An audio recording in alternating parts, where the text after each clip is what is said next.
تب میں نے کہا کہ میں اپنا قہر ان پر انڈھیل دوں گا تاکہ وہ اپنے غضب کو ملک مصر میں ان پر پورا کروں۔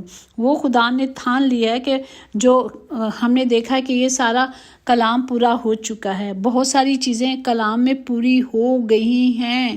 ہم دیکھیں، دنیا میں جا کے دیکھیں تو کتنی چیزیں کلام کے مطابق اب پوری ہو چکی ہیں۔ ہم سے صرف باپ یہی چاہتا ہے، اگر ہم حزقیل 11 اس کی 20-21 میں دیکھیں تو کیا خدا نے کہا ہے، تاکہ وہ میرے آئین پہ چلیں اور میرے احکام پر عمل کریں اور ان پر کاربند ہوں، اور وہ میرے لوگ ہوں گے اور میں ان کا خدا ہوں گا۔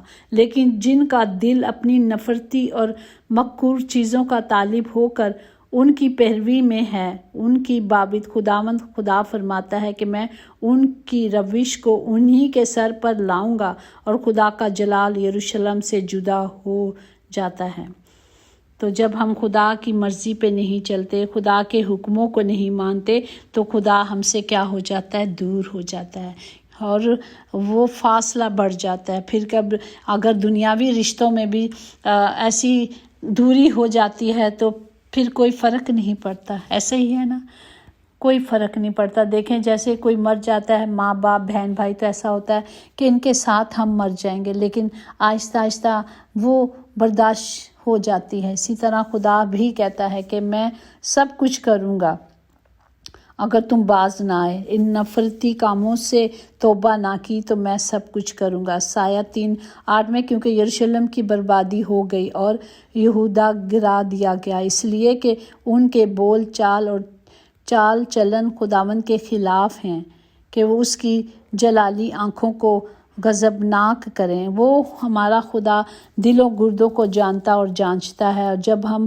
ایسے کام کرتے ہیں تو وہ ہم سے کنایت کرتا ہے، وہ ہم سے کینہ رکھتا ہے۔ ہمارا خدا تو محبت سے بھرا ہے، وہ تو چاہتا ہی نہیں، وہ تو بار بار ہر روز ہمیں موقع دیتا ہے، وہ ہمیں تنبیہ کرتا ہے تاکہ ہم بچائے جائیں اور چھڑائے جائیں۔ خداوند فرماتا ہے کہ مجھے اپنے حیات کی قسم، شریر کے مرنے سے مجھے کچھ خوشی نہیں، بلکہ اس میں ہے کہ شریر اپنی راہ سے باز آئے اور زندہ رہے۔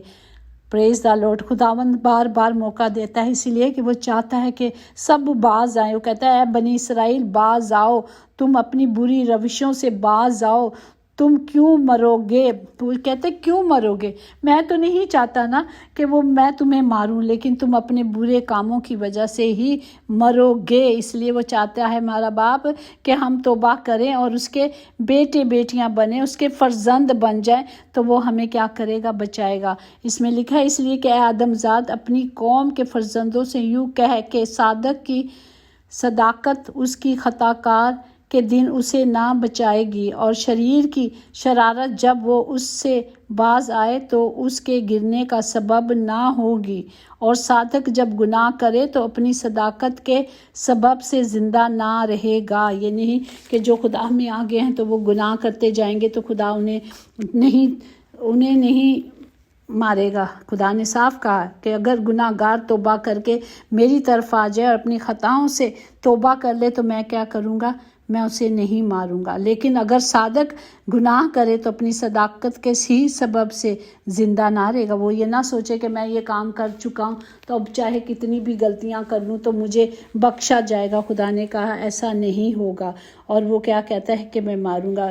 اگر ہم اعمال کے 5ویں باب اور 1 اور 11 میں دیکھیں اس کا، کہ ایک شخص تھا جو حنانیہ تھا اور اس کی بیوی سفیرہ تھی، جنہوں نے جائیداد بیچی، اور انہوں نے جب ہیکل میں تھا کہ سب اپنی اپنی جائیدادیں چیزیں بیچ کر وہ ہیکل میں جاتے تھے اور شاگردوں کے آگے رکھ دیتے تھے تاکہ سب کی ضروریات ان جو ہیکل میں پیسے دیے جاتے تھے ان سے پورے کیے جائیں۔ تو ان دونوں میاں بیوی نے جب جائیداد بیچی تو بیچ کے انہوں نے دونوں میاں بیوی نے صلاح کر لی اور اس میں سے کچھ پیسے رکھ لیے۔ جب حنانیہ پطرس کے پاس گیا اور اس نے جو رقم تھی اس کے آگے رکھ دی، لیکن جب پطرس نے روح سے معلوم کر کے حنانیہ سے پوچھا کہ اتنے میں بکی تھی، اس نے کہا ہاں، پر پاک روح سے تو جھوٹ بولتا ہے، زمین کی قیمت میں سے کچھ تو نے رکھ چھوڑا، جب تک کہ وہ تیرے پاس تھی کیا تیری نہیں تھی؟ جب وہ بک گئی تو وہ تیرے اختیار میں نہ رہی۔ تو نے کیوں اپنے دل میں اس بات کا خیال باندھا؟ تو آدمیوں سے نہیں بلکہ خدا سے جھوٹ بولا۔ یہ بات سنتے ہی حنانیہ گر پڑا اور اس کا دم نکل گیا اور سب سننے والوں پر بڑا خوف چھا گیا۔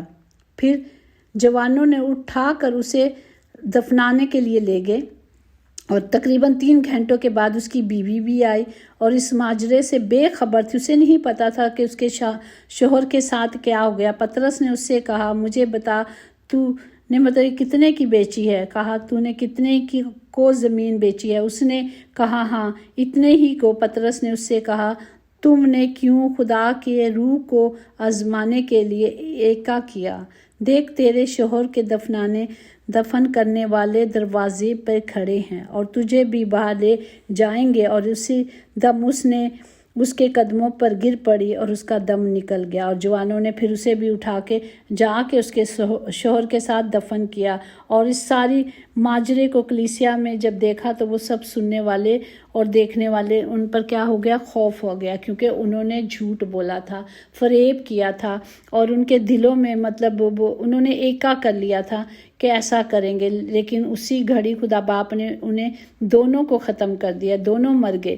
تو ہم دیکھتے ہیں کہ جو چاہے کوئی بھی خطا کرے، خداوند انہیں سزا دیتا ہے، سزا تو ضرور ملتی ہے۔ جو گناہ کیا ہے اس کی جرمانہ تو آپ کو ضرور بھرنا پڑتا ہے، لیکن جب ہم سچے دل سے توبہ کر کے باپ کی حضوری میں آ جاتے ہیں تو وہ کیا کرتا ہے؟ وہ ہمارے گناہوں کو، ہماری خطاؤں کو کیا کرتا ہے؟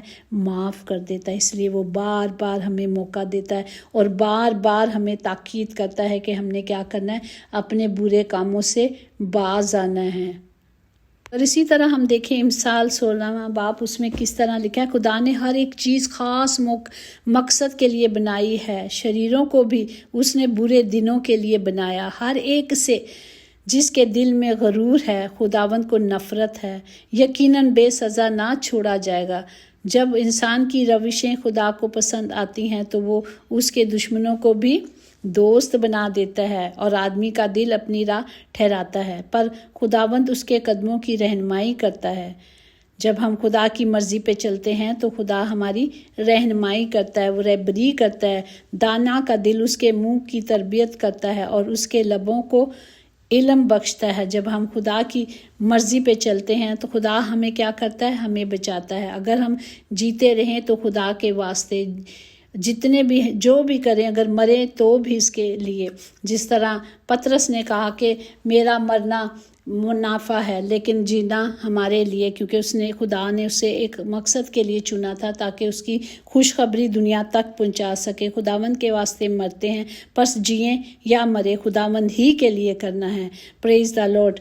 خداوند کی راہ دیکھیں گے اور نجات پائیں گے۔ ہمیں صرف اسے ہی تکتے رہنا ہے اور اس کے کیا کرنا ہے؟ اس کے خدا کی آواز کو سننا ہے۔